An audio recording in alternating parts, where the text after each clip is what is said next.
বীরপুর গ্রামে আসলাম তার বাবা মার সাথে একটা ছোট্ট কুটিরে বসবাস করত। খুবই গরিব পরিবারের ছেলে আসলাম।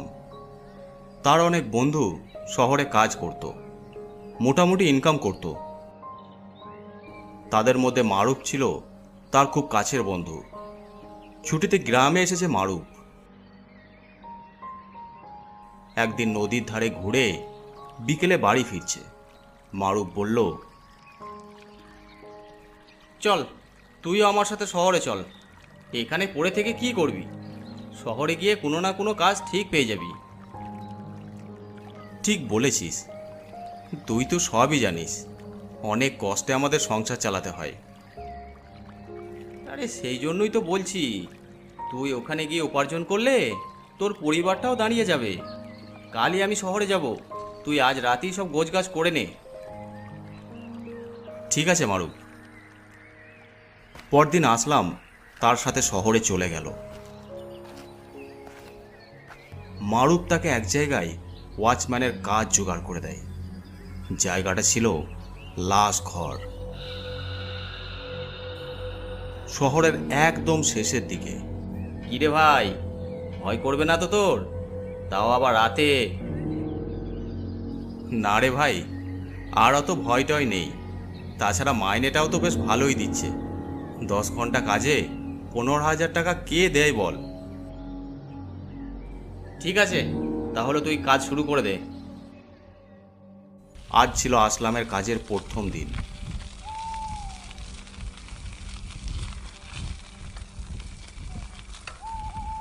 আসলামের ডিউটি ছিল রাত 9টা থেকে সকাল 7টা পর্যন্ত।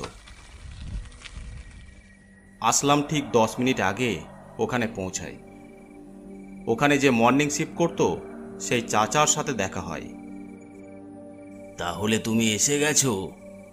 তুমিই তাহলে নতুন ওয়াচম্যান? হ্যাঁ চাচা। বয়স তো অনেক কম লাগছে। তোমার বয়স কত? চাচা, আমার বয়স 19 বছর। ঘরবাড়ির অবস্থা খুব একটা ভালো নয়, তাই গ্রাম থেকে শহরে এসেছি কিছু উপার্জনের আশায়। খুব ভালো কথা। তবে তুমি এখানে নতুন, তাই তোমাকে কিছু বলতে চাই। তোমার ডিউটি কিন্তু লাশ ঘরের বাইরে, তাই শুধু বাইরেই নজর রাখবে। ভিতরে কি হচ্ছে না হচ্ছে, কোনো আওয়াজ আসছে কি না, সেসব দেখা তোমার কাজ নয়। সেসব দেখার জন্য ডিপার্টমেন্টের অনেক লোক আছে। মনে রাখো, কোনো অবস্থাতেই ভেতরে যাবে না, বিশেষ করে রাত 12টার পর। ঠিক আছে চাচা। তারপর আব্দুল চাচা চলে গেল। ড্রেস পরে হাতে লাঠি নিয়ে আসলাম চেয়ারে এসে বসল। আসলাম চাচার এইসব কথাবার্তায় কিছুটা অবাক হয়। সে জানে লাশঘর নিয়ে অনেকে অনেক কথাই বলে থাকে, তাই আসলাম সেসব কথাই তেমন গুরুত্ব দেয় না। লাশঘরে যারা কাজ করছিল সেই সব ডাক্তার, কম্পাউন্ডাররা যে যার বাড়ির দিকে রওনা দিল। এখন শুধু আসলাম একা। ঘন্টাখানেক পর হঠাৎ ভেতর থেকে একটা অদ্ভুত আওয়াজ শুনতে পেল, যেন ভেতরে লোহার দরজায় কেউ জোরে জোরে ঘা মারছে। ভিতরে তো এখন কেউ নেই, তাহলে আওয়াজ আসছে কিভাবে? আসলাম তার লাঠিটা নিয়ে সোজা ভিতরে ঢুকে পড়ল। বাইরে থেকে লাশ ঘরের দরজা দিয়ে ভিতরে তাকাতেই সে আঁতকে উঠল। দেখল ভিতরে কাফনে জড়ানো অনেক লাশ পড়ে আছে। তাদের মধ্যে একটা লাশের মুখটা খোলা ছিল। কি বিভৎস ভয়ঙ্কর সেই দৃশ্য দেখে আসলামের বমি চলে এলো। ও সোজা বাইরের দিকে হাঁটা শুরু করলো। উফ, এবার বুঝতে পারছি চাচা কেন ভেতরে যেতে মানা করেছিল। রাত তখন ঠিক 12টা।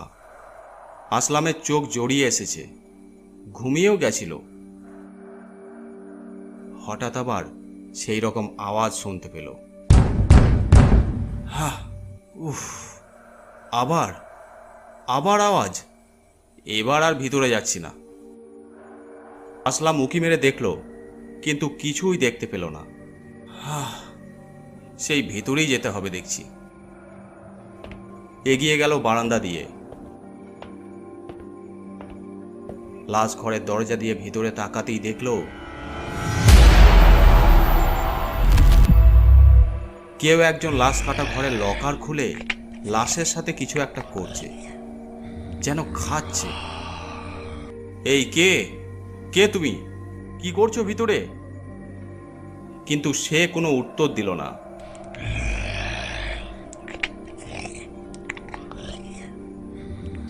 আবার অন্য লকার খুলতে গেল।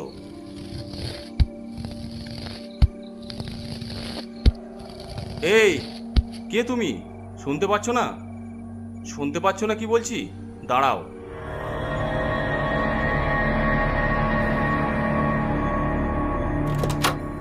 তখনই আসলাম দরজা খুলে ভিতরে ঢুকে পড়ল। কলারটা ধরতেই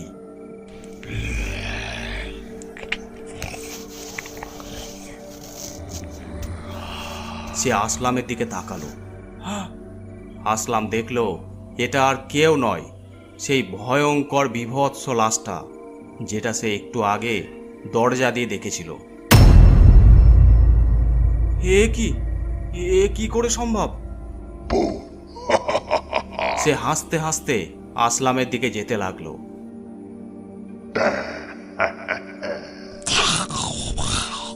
আসলাম তার প্রাণ বাঁচানোর জন্য পাশেই সার্জারি রুমের দিকে ছুটে গেল। ভিতর থেকে দরজা বন্ধ করে দিল। কাঁপতে কাঁপতে পকেট থেকে মোবাইল বের করে মারুফকে ফোন লাগায়। হ্যালো মারুফ, বাঁচা বাঁচা আমাকে, ও আমাকে মেরে ফেলবে, বাঁচা তাড়াতাড়ি। শান্ত হ। কি হয়েছে তোর সাথে? আমাকে খুলে বল। আসলাম তাকে সব খুলে বলল। তুই তুই তুই ওখানেই দাঁড়া, বেরোস না একদম। আমি এখনই যাচ্ছি। আসলাম ফোন রাখতেই কেউ দরজায় জোরে জোরে ধাক্কা মারতে লাগলো। আর সহ্য করতে পারছি না।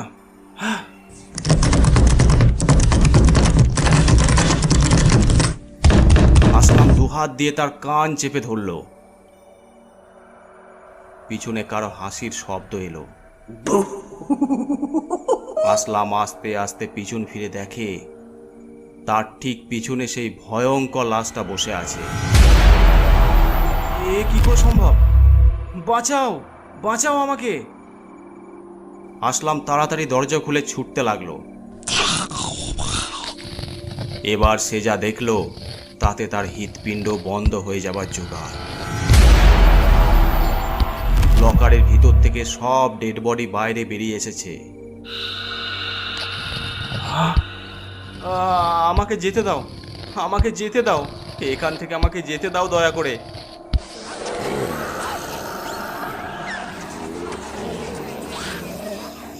আসলাম পিছন ফিরে ছুটতে গেল, কিন্তু এবারও সেই ভয়ঙ্কর মূর্তিটা তার পিছনে দাঁড়িয়ে।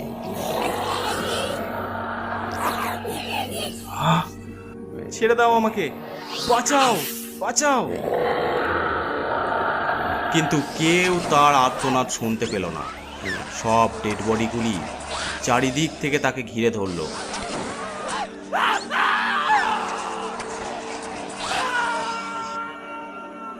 আসলামের বন্ধু বাইক নিয়ে সেই লাশ ঘরের সামনে এসে পৌঁছায়।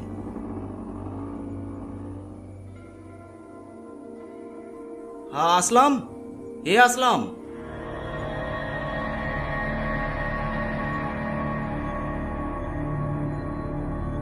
ভিতরে ঢুকতেই দেখলো বারান্দায় অনেক কজন লোক গোল হয়ে দাঁড়িয়ে আছে। শুনছেন?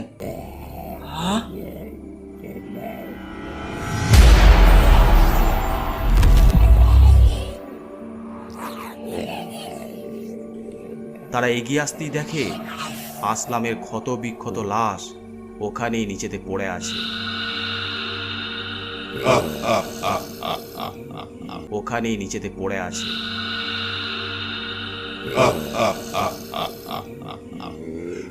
ওই দেখ তোর বন্ধুকে, এবার তোর পালা। হ্যাঁ, বাঁচাও বাঁচাও। তারা পশুর মতো মারুপের ওপর ঝাঁপিয়ে পড়ে।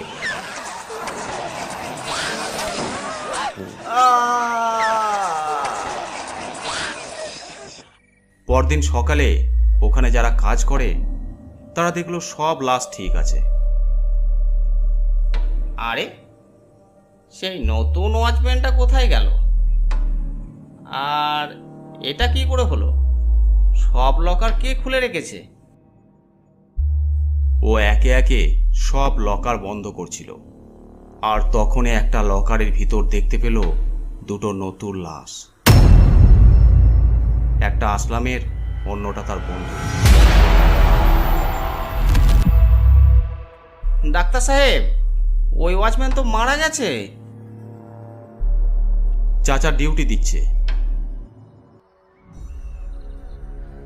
কত করে বুঝিয়েছিলাম নতুন ছেলেটাকে, বলেছিলাম আমাদের কাজ লাশ ঘরের বাইরে, ভিতরে কি হচ্ছে না হচ্ছে সেসব দেখা আমাদের কাজ নয়।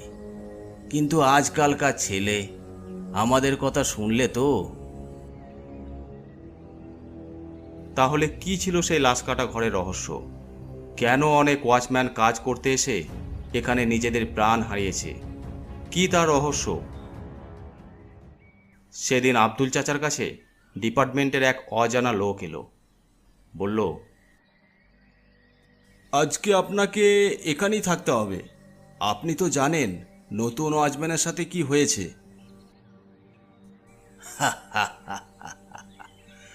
আমি তো ওকে অনেক করে বুঝিয়েছিলাম, কিন্তু ও আমার কথা শুনলে তো। কিন্তু চাচা, আপনি তো এখানে অনেক বছর ধরে কাজ করছেন, আপনার সাথে তো কিছুই হয় নাই। মানে, আপনি কখনো ভিতরে যাবার চেষ্টা করেননি? না না, ভিতরে কি হচ্ছে না হচ্ছে তা জানার প্রয়োজন মনে করি নাই কখনো। শুনো তাহলে, সে অনেক বছর আগেকার কথা। আমি তখন গ্রাম থেকে অনেক স্বপ্ন নিয়ে শহরে এসেছিলাম। আমাদের সময়ে শহরে চাকরি করা মানে বিশাল ব্যাপার ছিল। আমি ভেবেছিলাম এখানে উপার্জন করে গ্রামে মা বাবাকে অনেক সুখে রাখব। তখন আমার বয়স অল্প। যেদিন আমি এখানে এলাম সেদিনই অফিসের একজন লোক বলল, এখানেই তোমাকে ডিউটি করতে হবে রাতে। মর্নিং শিফটের ওয়াচম্যান রাত 9টার সময় চলে যায়, তার আগে তোমাকে এখানে চলে আসতে হবে। বুঝতে পেরেছো? ঠিক আছে স্যার। সব লোক কাজ করে এখান থেকে কখন বাড়ি যায়? 10টার মধ্যে সবাই চলে যায়। চিন্তা করো না, ভয় পেও না, তোমার সাথে আরও একটা ওয়াচম্যান থাকবে। এটা ছিল আমাদের প্রথম রাত।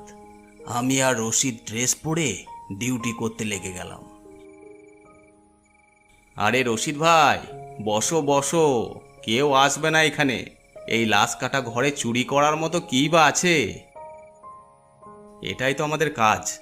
যদি বাবার চিকিৎসার জন্য টাকার না দরকার পড়তো তাহলে আমি এই কাজ কখনো করতাম না। ভালো করে পড়াশোনা করে কোনো ভালো জায়গায় কাজ করতাম, কিন্তু কি আর করব, মা তো অনেক আগেই রোগে পড়ে মারা গেছে। এখন বাবাই সব। হ্যাঁ ভাই, খুব খারাপ লাগলো শুনে। এক কাজ করো, অর্ধেক রাত আমি জেগে থাকবো আর অর্ধেক রাত তুমি জেগে ডিউটি করবে। এতে আমাদের দুজনেরই কিছুটা আরাম হবে। এখন আমি শুয়ে পড়ছি, তুমি 2 ঘন্টা পর আমাকে তুলে দিবে। ঠিক আছে। এই বলে আমি শুয়ে পড়লাম। কিন্তু তার কিছুক্ষণ পর রশিদ ভেতর থেকে কিছু আওয়াজ শুনতে পায়। কি ব্যাপার? সব ডাক্তার কর্মচারী তো চলে গেছে, তাহলে ভিতরে কে আছে? ও ধীরে ধীরে ভেতরে যেতে থাকে। লাশ কাটা ঘরের দরজা দিয়ে দেখে আওয়াজ তো সার্জারি রুম থেকে আসছে। ভিতরে গিয়ে দেখি তো। ভিতরে গিয়ে দরজা ফাঁক করে দেখে এক